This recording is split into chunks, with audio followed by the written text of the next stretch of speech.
So hello everyone, welcome back to my channel. आज हम आपको डू डज डिड के यूजेज पढ़ाने जा रहे हैं। जो डू डज डिड होता है, डू डज जो होता है प्रेजेंट इंडेफिनिट टेंस में यूज होता है। डिड जो है पास्ट इंडेफिनिट टेंस में यूज होता है।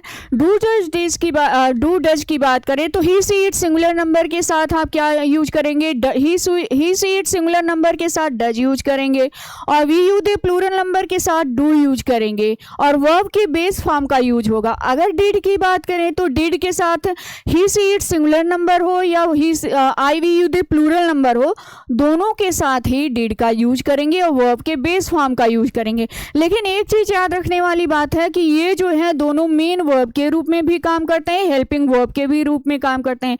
हेल्पिंग वर्ब के रूप में तब काम करेंगे जो जब डू डज डिड के बाद नॉट हो, और इसके साथ बहुत सारे स्ट्रक्चर भी आते हैं जिसकी हम चर्चा करेंगे। जैसे हम इसमें बताने जा रहे हैं कि डू डज डिड जो है कैसे फंक्शन करता है। पहले हम समझेंगे कि इंडेफिनिट टेंस होता क्या है। इंडेफिनिट टेंस वो होता है जैसे आपके डे टू डे लाइफ की जो बात होती है, सुबह से लेकर शाम तक आप जो करते हैं वो आपका प्रेजेंट इंडेफिनिट टेंस ही है। सुबह से लेकर शाम तक आप जो करते हैं, जैसे मैं सुबह उठता हूँ, I wake up early in the morning.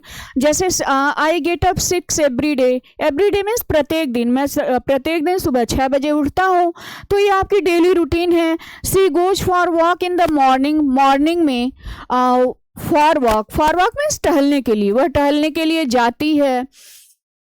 और आई ब्रश माई टीथ, सभी लोग ब्रश करते होंगे। I brush my teeth every morning, मैं प्रत्येक दिन ब्रश करता हूँ। सी ड्रिंक्स वाटर, आप लोग पानी भी पीते होंगे। सी ड्रिंक्स हो या ही ड्रिंक हो, तो सी ड्रिंक्स वाटर आफ्टर लंच के बाद हो या डिनर के बाद हो, पानी तो आप जनरली पीते हैं। सी कुक्स फूड, कुक्स मीन्स बनाना, फूड, वह प्रत्येक दिन खाना बनाती। तो ये काम जो है आपके घर में हर दिन होता है। ये डे टू डे लाइफ की ही बात करता है कि हर दिन आपके वहाँ खाना बनता है, खाते हैं, पानी पीते हैं, ऑफिस जाते हैं, लंच ले जाते हैं, आप खाते हैं, पीते हैं, सोते हैं। ये आपके पर डे टू डे की रूटीन है। लेकिन अगर हम इसी की बात करें कि इसको पास्ट में अगर हम चेंज कर दे, तो मान लीजिए प्रेजेंट में मेरी हैबिट थी, तो क्या पास्ट में मेरी हैबिट नहीं थी? तो इसको पास्ट इंडेफिनिट टेंस में भी बदल सकते हैं। कैसे बदल देंगे आइए देखते हैं।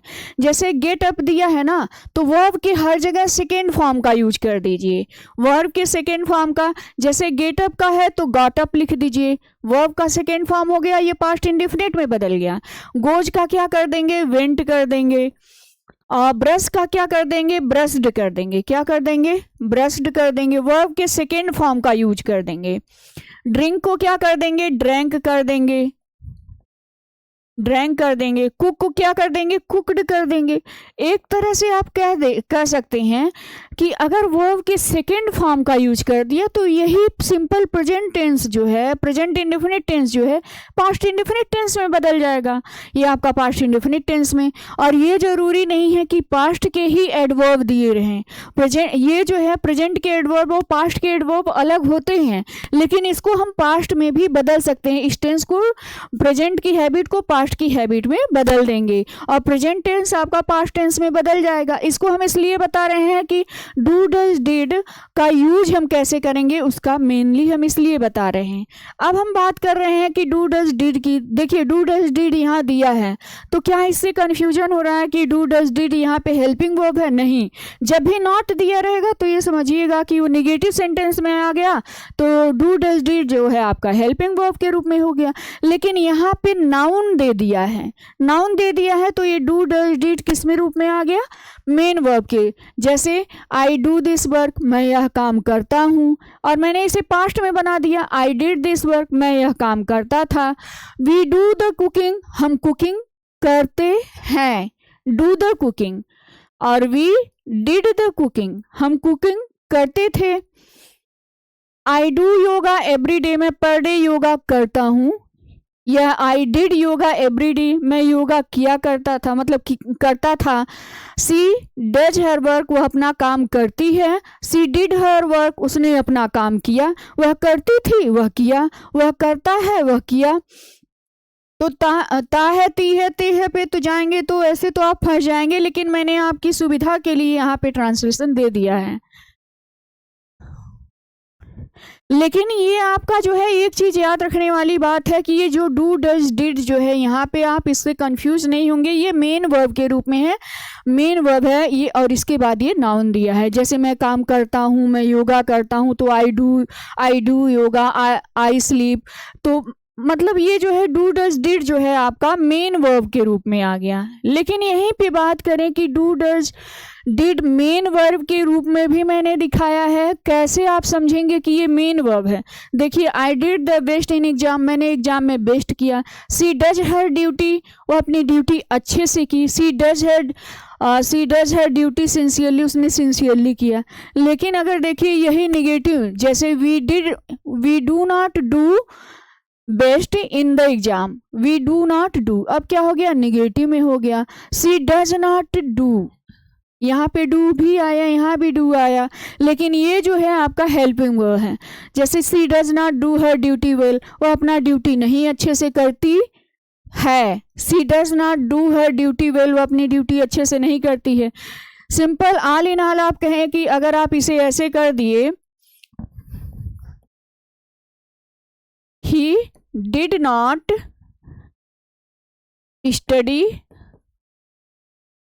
स्टडी वेल, वो अपनी पढ़ाई अच्छे से नहीं करती थी। और इसी को ऐसे कर दिए, he does not study well, वह पढ़ाई अच्छे से नहीं करती थी, करती, यहाँ पे करती थी, ये हेल्पिंग वर्ब हो गया। सी डज नॉट स्टडी, वह अच्छे से पढ़ाई नहीं करती थी। यही दोनों में अंतर हो गया। यहाँ पे डू डज डिड जो है हेल्पिंग वर्ब के रूप में है, और वहाँ पे आपका मेन वर्ब के रूप में है। जैसे वह पढ़ाई नहीं करती थी, सी डिड नॉट स्टडी वेल, वह मदद नहीं करती थी। सी डिड नॉट हेल्प, वह मदद नहीं करती थी। मैं मदद नहीं करती हूँ, आई डू नॉट हेल्प, मैं नहीं मदद करती हूँ। मैं कपड़े नहीं धुलती हैं, मैं कपड़े नहीं धुलती हूँ। तो इसका मतलब हुआ कि मैं ये काम करती नहीं हूँ, प्रेजेंट की बात है। I do not wash cloth, अगर ये पास्ट में बदल दिया तो I did not wash cloth. I do not study, I do not study, I did not study. Do को डिड में बदल दिया, दोनों आपका निगेटिव। ये जो है डू और डज जो है प्रेजेंट इंडेफिनिट हो गया, और डिड जो है आपका पास्ट इंडेफिनिट हो गया। तो ये तो आपके स्ट्रक्चर हो गए। लेकिन अगर बात करें क्या इतने ही स्ट्रक्चर होते हैं कि इंट्रोगेटिव बना दिया, निगेटिव बना दिया? कभी कभी होता है, आप कहते हैं, आपके घर में होता है, आप कहते हैं कि वो पूरे दिन पढ़ती रहती है, वह बात करती रहती है, वह हंसती रहती है, वह रोती रहती है। तो ऐसे कंटिन्यू करने वाले शब्द यहाँ पे डिड नथिंग या डज नथिंग या डू नथिंग, यानी कि कोई काम अगर कंटिन्यू होता रहता है जैसे, तो वहाँ पे वर्ब के बेस फॉर्म का यूज करेंगे। जैसे कहेंगे ही डज नथिंग बट कंप्लेन, वह केवल शिकायत करती रहती है। इसको ऐसे भी शिकायत के अलावा कुछ नहीं, डिड नथिंग या डज नथिंग मतलब के सिवा कुछ न करना, मतलब वह सिर्फ शिकायत करती रहती है। ही डज नथिंग बट कंप्लेन, वह कंप्लेन करती रहती है। ही डज नथिंग बट ईट, वह कुछ नहीं करता है, बस खाता रहता है, वह खाती रहती है। ही डिड नथिंग बट स्लीप, वह सोता रहता है, ही डिड नथिंग बट स्लीप, वह सोता था। ही डिड नथिंग बट वीप, वह रोता रहता था, मतलब वह रोता रहता था, वह रोती रहती थी। दे डिड नथिंग बट सिंग, वे कुछ नहीं करते थे, बस गाते रहते थे। जैसे ही डिड नथिंग बट, आपको कुछ नहीं करना, he did nothing but, she does nothing but, they did nothing but, बस आपको इतना याद कर लेना कि he did nothing but, I did nothing but, he did nothing but, they did nothing but, she does nothing but. लेकिन एक चीज़ हमेशा याद रखना है कि ही सी सिंगुलर नंबर आपका डज आएगा। He does nothing but, she does nothing but, we do nothing but. तो वी यू दे प्लूरल आ गया, तो वी डू नथिंग बट, हम ऐसा नहीं करते। और एक वर्ब चाहे हम हंसते रहते थे, खेलते रहते थे, पढ़ते रहते थे, बात करते रहते थे, सुनते रहते थे, गाना गाते रहते थे, तो we did nothing but sleep, they did nothing but weep, they did nothing but sleep. मतलब कोई भी वर्ब एक ऐड कर दीजिए और डू डज नथिंग बट से बहुत सारे सेंटेंसेस आप बना सकते हैं।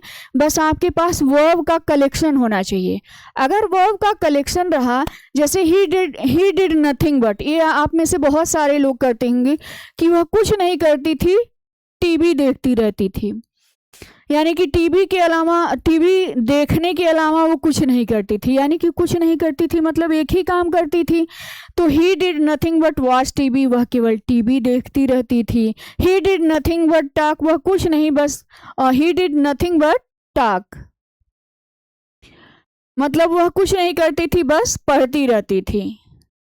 तो he did nothing but talk, he did nothing but study, वह पढ़ती रहती थी। He did nothing but sleep, वह सोती रहती थी। He did nothing but sing a song, वह एक गाना गुनगुनाती रहती थी। ही डिड नथिंग बट, मतलब आप नथिंग बट से बहुत सारे सेंटेंसेस बना सकते हैं।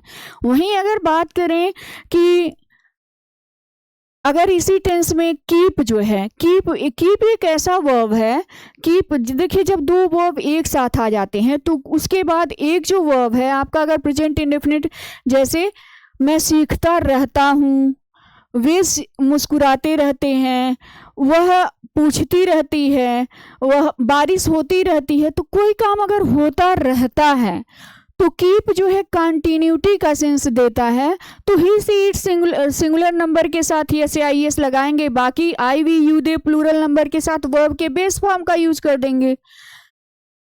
तो जैसे दिया है ना, आप क्या करेंगे, आई कीप लर्निंग, मैं सीखता रहता हूँ। दे कीप स्माइलिंग, वो मुस्कुराते रहते हैं। सी कीप आस्किंग, वह पूछती रहती है। इट कीप्स रेनिंग, बारिश होती रहती है, यानी कि सारी बातें किसकी हो रही है, प्रेजेंट की। We keep trying, we kept trying, हम प्रयास करते रहे। अब देखिए केप्ट, ये जो है वर्ब के सेकेंड फॉर्म का यूज हो गया, हम प्रयास करते रहे।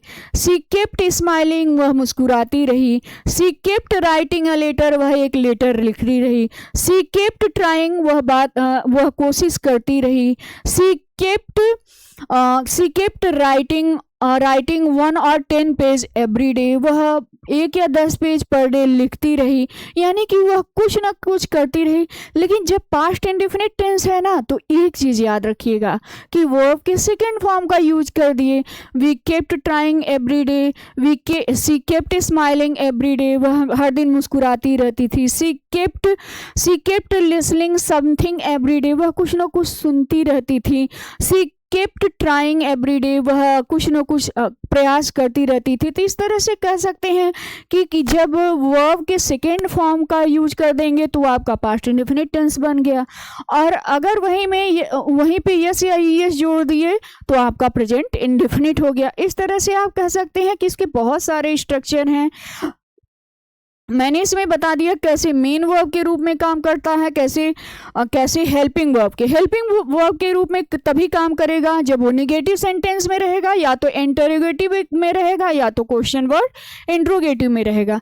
अगर हम इसी की बात करें कि अगर डू डज डिड को इंट्रोगेटिव में बदलने, तो इंट्रोगेटिव में कैसे बदलेंगे, जैसे वी डिड नॉट स्टडी। अगर प्रेजेंट में कर दें, we do not study. She does not write anything.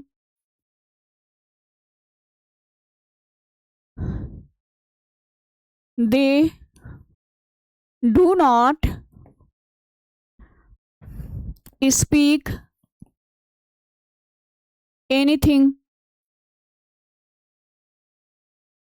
तो ये जो है आपका, अब आपको समझ में आ गया होगा कि वी डिड नॉट, यहाँ डू नॉट, यहाँ डज नॉट, यहाँ डज नॉट, ये आपका अब क्या हो गया, जहाँ पे भी निगेटिव सेंटेंस है वहाँ आपका हेल्पिंग वर्ब के रूप में हो गया। अगर हम इसे इंट्रोगेटिव बनाना चाहें तो कुछ नहीं करना है, आप हमेशा क्या करेंगे, मेन सब्जेक्ट से पहले क्या ला देंगे, do did does. Do does did जो है सब्जेक्ट के पहले ला देंगे तो वो आपका इंटरोगेटिव बन जाएगा। डू डज डिड को पहले ला दिए और उसके बाद आपका सब्जेक्ट आ जाएगा। जैसे हम अगर बताएं, बात करें, does she study, did she write something, फिर आ जाएगा डिड वी लिसन एनीवन, क्या हम किसी को सुनते थे? तो अब क्या हो गया आपका, यही डू डज डिड क्या हो गया, ये आपका अब हेल्पिंग वर्ब हो गया। तो इंट्रोगेटिव हुआ, नेगेटिव हुआ, क्वेश्चन वर्ड इंट्रोगेटिव हुआ, इसमें आपका हेल्पिंग वर्ब के रूप में हो गया। और जब भी नाउन रहा, नाउन रहेगा तो आपका मेन वर्ब के रूप में हो जाएगा। और ये आपका present indefinite, do does did, do does जो है प्रेजेंट इंडेफिनिट में यूज होता है और डिड जो है पास्ट इंडेफिनिट में होता है। इस तरह से आप कह सकते हैं कि डू डज डिड के यूजेज जो है बहुत सिंपल है। मैंने सिंपली इसे बता दिया कि इंटरोगेटिव में कैसे यूज करते हैं, नेगेटिव में कैसे यूज करते हैं, अफर्मेटिव में कैसे इसका यूज किया जाता है। So if you like this video, please like, share and subscribe.